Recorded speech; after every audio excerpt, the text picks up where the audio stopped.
লাশ কাটা ঘরের শেষ রাত, তৃতীয় পর্ব। মৃতের তালিকা। রাকিবের মৃত্যুর পর হাসপাতালের পরিবেশ পুরো বদলে গেল। কেউ মুখে কিছু বলতো না, কিন্তু সবার চোখে এক ধরনের চাপা আতঙ্ক দেখা যেত। মর্গের পাশের করিডোরে কেউ একা যেত না। সিকিউরিটি পর্যন্ত রাত ৩টার পরে নিচতলায় নামত না। তবুও হাসপাতাল চলতে থাকে। রোগী আসে, রোগী যায়, নতুন স্টাফ আসে, পুরনোরা চাকরি ছাড়ে।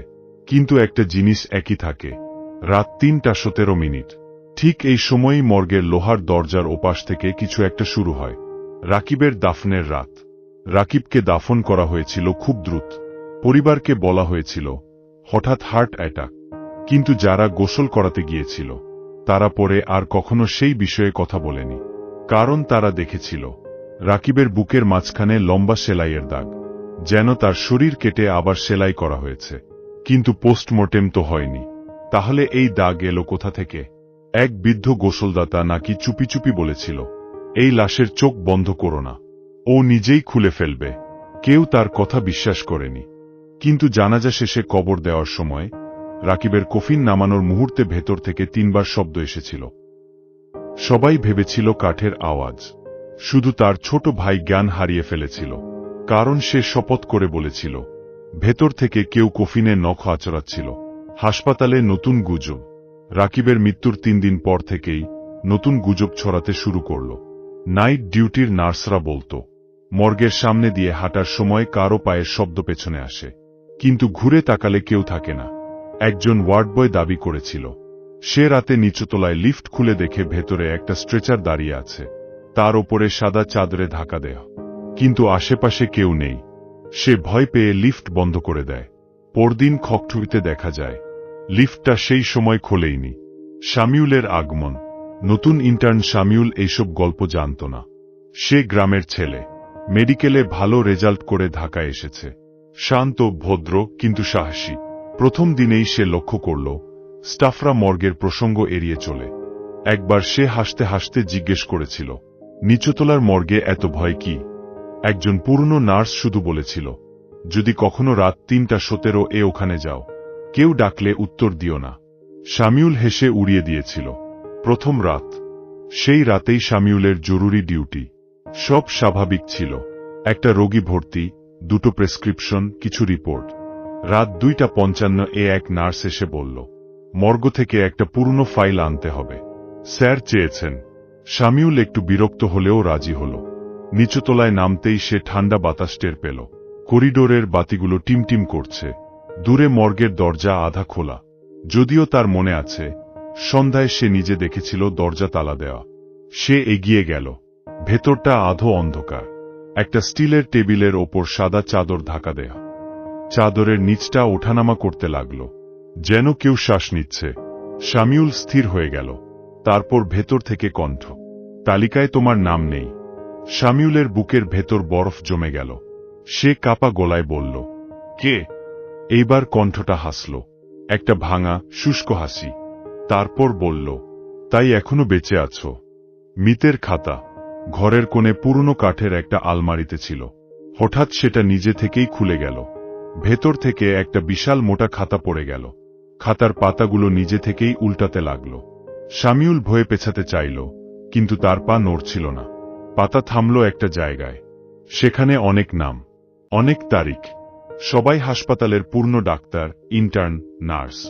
রাকিব, নাবিল, আরও নাম যাদের সে চেনে না। সব নামের পাশে একটা সময়, ৩টা ১৭ তারপর অদৃশ্য কালিতে নিজে থেকেই লেখা উঠতে লাগল, শামিউল, ৩টা ১৭ শামিউল চিৎকার করে দরজার দিকে দৌড় দিল, কিন্তু দরজা বন্ধ। ভেতর থেকে লোক। ফ্রিজ নম্বর ৪৭। মর্গের একপাশে সারি সারি ঠান্ডা ফ্রিজ। সব বন্ধ। হঠাৎ মাঝের একটা ফ্রিজ নিজে থেকেই খুলে গেল। নম্বর ৪৭। ভেতর থেকে বরফের ধোঁয়া বের হল। আর ধোঁয়ার ভেতর একটা মানুষ দাঁড়িয়ে। চোখ সাদা, মুখে কাটা দাগ, বুকের মাঝখানে সেলাই। সে ধীরে ধীরে সামনে এলো। তার ঠোঁট নড়ল। আমি প্রথমজন। শামিউল কাঁপতে কাঁপতে দেয়ালে ঠেকে গেল। লোকটা এগিয়ে এলো। আমি চিৎকার করেছিলাম। আমি বলেছিলাম আমি বেঁচে আছি, কিন্তু তারা আমার বুক কেটে ফেলেছিল। তার মুখ থেকে কালো পানি ঝরছিল। তখন আমি শপথ করেছিলাম, যেদিন কেউ আমাকে শুনবে সেদিন থেকে সবাই আমার মতোই শুয়ে থাকবে। শামিউলের শেষ রাত। সকালে শামিউলকে হাসপাতালের ছাদে পাওয়া গেল। সে বেঁচে ছিল, কিন্তু তার চুল সাদা, চোখ ফাঁকা। সে কাউকে চিনতে পারছিল না, শুধু একটাই কথা বলছিল, তালিকা শেষ হয়নি, তালিকা শেষ হয়নি। তাকে মানসিক হাসপাতালে পাঠানো হলো, কিন্তু সেদিন রাতেই হাসপাতালের মর্গের রেজিস্টার বই থেকে সব পুরনো লেখা উধাও হয়ে গেল। শুধু একটা পাতায় নতুন তালিকা দেখা গেল, রাকিব, নাবিল, শামিউল, আর নিচে আরো 7টা খালি লাইন। কয়েক মাস পর নতুন এক ইন্টার্ন এলো, রাতের ডিউটি। কেউ তাকে কিছু বলেনি, কারণ যারা জানত তারা মুখ বন্ধ রেখেছে। রাত 3:17। করিডোরে লাইট টিমটিম করছে, মর্গের দরজা ধীরে ধীরে খুলছে, স্ট্রেচারের চাকায় শব্দ, ঘুষ ঘুষ ঘুষ। আর খুব আস্তে একটা কণ্ঠ ভেসে আসছে, তালিকায় তোমার নাম আছে। সেই ইন্টার্ন থেমে দাঁড়ালো, কারণ সে স্পষ্ট শুনতে পেল কণ্ঠটা আসছে তার নিজের গলা থেকে। সেই নতুন ইন্টার্নের নাম ছিল আরিফ। সে সেদিন রাতে মর্গের সামনে দাঁড়িয়েছিল। করিডোরের বাতিগুলো টিমটিম করছিল, চারপাশে অদ্ভুত ঠান্ডা। তার কানে ভেসে আসছিল নিজের গলার মতোই একটা কণ্ঠ, তালিকায় তোমার নাম আছে। আরিফের বুক ধরফর করছিল। সে পিছিয়ে যেতে চাইল, কিন্তু তার পা যেন মেঝেতে আটকে গেছে। স্ট্রেচারের শব্দ ধীরে ধীরে থেমে গেল। তারপর হঠাৎ মর্গের ভেতর থেকে খুব আস্তে একটা শব্দ এলো, যেন কেউ স্টিলের ভেতর থেকে আঘাত করছে। ফ্রিজ নম্বর 47, যেটা আগের সব ঘটনার কেন্দ্র, নিজে থেকেই কাঁপছে। দরজাটা বন্ধ, কিন্তু ভেতর থেকে যেন কেউ ধাক্কা মারছে। তারপর ভেতর থেকে কর্কশ কণ্ঠ, আমাকে বের করো, এবার তোমার পালা।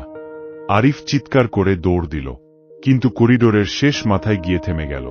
কারণ সে দেখল করিডোরটা আর আগের মতো নেই। দেয়ালগুলো বদলে গেছে।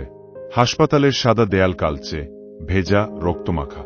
বাতিগুলো নিভে গেছে, শুধু লাল জরুরি বাতি। আর মেঝের ওপর একটার পর একটা স্ট্রেচার, সবগুলোর ওপরে সাদা কাপড় ঢাকা।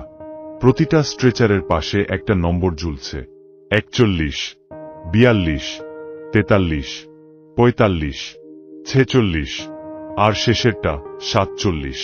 কিন্তু সবচেয়ে শেষের নতুন খালি স্ট্রেচারে নম্বর লাগানো হচ্ছিল 48, আর সেই নম্বরটা নিজের চোখের সামনে নিজে থেকেই বদলে গেল। আরিফ। সেই রাতের পর আরিফ জ্বরে পড়ে গেল, তবুও কাউকে কিছু বলেনি, কারণ সে ভেবেছিল মানুষ বিশ্বাস করবে না। কিন্তু পরের রাতেই তার ফোনে কল এলো, আননোন নাম্বার। সে ধরতেই ওপাশে ভারী নিঃশ্বাস, তারপর খুব ধীরে একটা কণ্ঠ, ফ্রিজ খুলে গেছে। আরিফ ফোন কেটে দিল, কিন্তু সঙ্গে সঙ্গে আবার কল। সে ধরল না, কল বন্ধ হল। তারপর একটা মেসেজ, শুধু একটা ছবি, মর্গের ভেতর, ফ্রিজ নম্বর 47 খোলা। আরিফ নিজে, চোখ বন্ধ, বুকে সেলাই, সত্য জানার চেষ্টা। পরদিন আরিফ আর থাকতে পারল না। সে পুরনো হাসপাতালের আর্কাইভ রুমে গেল। সেখানে অনেক পুরনো ফাইল ছিল। 1987 সালের একটা ফাইল খুঁজে পেল। ফাইলের কভার পচে গেছে, ভেতরে একটা রিপোর্ট। সেখানে লেখা, এক অজ্ঞাত রোগীকে দুর্ঘটনার পর মৃত ঘোষণা করা হয়। তাকে মর্গে পাঠানো হয়, কিন্তু পোস্টমর্টেম শুরু করার ঠিক আগে মৃতদেহ হঠাৎ চিৎকার করে ওঠে। ডাক্তাররা ভয় পেয়ে যায়, কিন্তু প্রধান সার্জন বলে, অসম্ভব, এটা মৃতদেহের নার্ভ রিফ্লেক্স, এবং তারা অপারেশন চালিয়ে যায়। রোগী তখনও বেঁচে ছিল।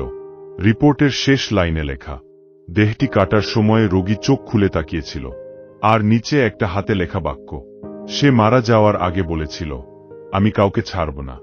রাত 3:17, শেষ দরজা। সেই রাতেই আরিফ সিদ্ধান্ত নিল, সে মর্গে যাবে, সত্যের শেষ দেখতে হবে। রাত 3:10, সে একা নিচুতলায় নামল। করিডোরে কেউ নেই, শুধু মেঝেতে পানির মতো ভেজা দাগ, যেন স্ট্রেচার টেনে নেওয়া হয়েছে। মর্গের দরজা খোলা, ভেতরে ঢুকতেই দরজা ধপ করে বন্ধ। ফ্রিজ নম্বর 47 নিজে থেকেই খুলে গেল। ভেতর থেকে সেই লোকটা বের হল, প্রথম মৃতদেহ। তার মুখ পচে গেছে, কিন্তু চোখ খোলা।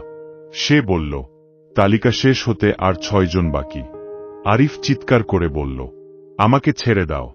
লোকটা হাসল, একটা ভয়ঙ্কর শুকনো হাসি। তুমি তো এসেছ নিজেই, কেউ কাউকে জোর করে আনে না, কৌতূহলী তাদের নিয়ে আসে। তারপর সে একটা পুরনো খাতা বাড়িয়ে দিল। আরিফ দেখল, আরিফ 317 টেম, কিন্তু তার নিচে আরও একটা নতুন নাম নিজে থেকেই উঠছে। নামটা দেখে আরিফের বুক থেমে গেল, কারণ সেখানে লেখা তার ছোট বোনের নাম। শেষ দৃশ্য, পরদিন সকালে হাসপাতালের স্টাফরা মর্গের সামনে একটা ফোন পড়ে থাকতে দেখল। ফোনটা আরিফের। স্ক্রিন অন ছিল, ভিডিও রেকর্ডিং চলছিল। সবাই ভিডিও চালিয়ে দেখল আরিফ মর্গের ভেতর দাঁড়িয়ে। সে কাঁপছে। হঠাৎ ক্যামেরা ঘুরে যায়।